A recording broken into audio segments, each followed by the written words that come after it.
في الدنيا حسنة وفي الآخرة حسنة وقنا عذاب النار. Ey Rabbim, bizga dunyo yaxshiligini bergin, oxirat yaxshiligini ham bergin va do'zaxingdan panoh bergin. Bizni ham, ota-onalarimizni ham mag'firat etgin. Mag'firat etgin.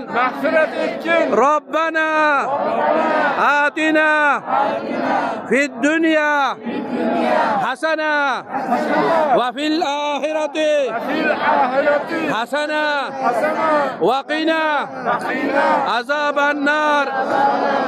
Ey Robbim, bizga dunyo